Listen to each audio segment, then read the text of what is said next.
என்ன நீ இவ்ளோ பெரிய வேலையை பண்ணிருக்கா? எதுக்கு நீ எங்களுக்கு ஃபோன் பண்ணி சொல்லல? சொல்றதுக்கு என்ன இருக்குடி, நான் தான் எல்லாத்தையும் சமாளிச்சிட்டேனே. அவ அந்த அளவுக்கு போனதுக்கு அப்புறமும் நம்ம வேடிக்கைலாம் பாத்துட்டு இருக்க கூடாதுடா.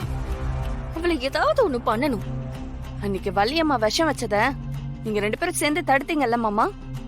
தடுத்திருக்க கூடாது மாமா. அவளை அப்படியே சாக விட்டுருக்கணும். ஏய் இல்லடா மாறா, இதுக்கப்புறம் நம்ம பொறுமையா இருக்க கூடாது. இன்னைக்கு அவளை ஒரு கை பாத்திர வேண்டியதான். கார்த்தி, டேய் பொறுமையாடுறா. அவ என்னமோ இதை புதுசா பண்ற மாதிரியும் நம்ம புதுசா தடுக்கிற மாதிரியும். இவ்வளவு நாள் நம்ம எல்லாத்தையும் கொல்றதுக்கு ஆள் அனுப்பிட்டு இருந்தா, இப்ப அண்ணி தனியா இருக்காங்க, அவங்கள போட்டு தரலான்னு யோசிச்சிருக்கா. இதுல நம்ம டென்ஷன் ஆகிறதுக்கோ கோவப்படுறதுக்கோ எல்லாம் ஒண்ணும் கிடையாது. டேய் எப்படா பொறுமையா இருக்க முடியும்? பொறுமையா இருந்தா ஆகணும். அப்பா அன்னைக்கு சொன்னார்ல, அப்ப 2 பேரும் தலையாட்டினீங்கல்ல, இப்ப என்னடான்னு எகிரிட்டு இருக்கீங்க? நமக்கு இருக்கிற ஒரே நம்பிக்கை அந்த குழந்தை. அது மேல நம்ம எல்லாருமே உயிரா இருக்கோம். அந்த குழந்தை அழிச்சிட்டா நம்ம நம்பிக்கை அழிச்சிடலான்னு அவன் நினைக்கிறான். அதுக்காக தான் இந்த மாதிரிலாம் பண்ணிக்கிட்டு இருக்கா. ஒருவேளை அந்த குழந்தைக்கு ஏதாவது ஆயிருந்தா, இப்ப நீங்க எல்லாரும் என்ன ஒரு கொலைகாரனா தான் பார்த்திருப்பீங்க. டேய் மரா, வாடா.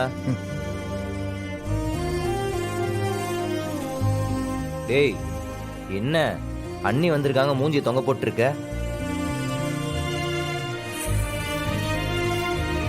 புரியுது, இத்தனை நாள் வெளியே இருந்தவங்க வீட்டுக்குள்ள வந்திருக்காங்க.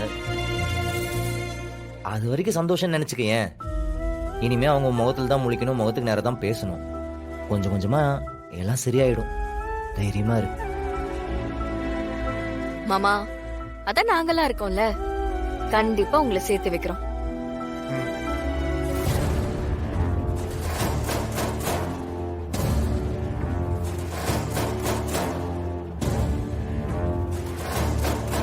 அம்மா, சில்லுன்னு ஒரு ஜூஸ் போட்டு எடுத்துட்டு வரியா?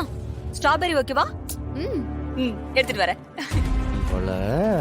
டேய் டேய் டேய், வேணாண்டா. ஒன்னும் பண்ணல, வெயிட்.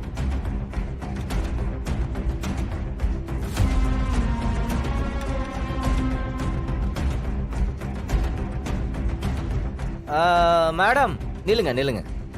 என்ன விண்டோ ஸ்கிரீன்ல துணி தைச்சு போட்டிருக்க? என்ன மச்சான்? விஜி மேடம், இந்தாங்க ஸ்வீட் சாப்பிடுங்க. எடுத்துக்க.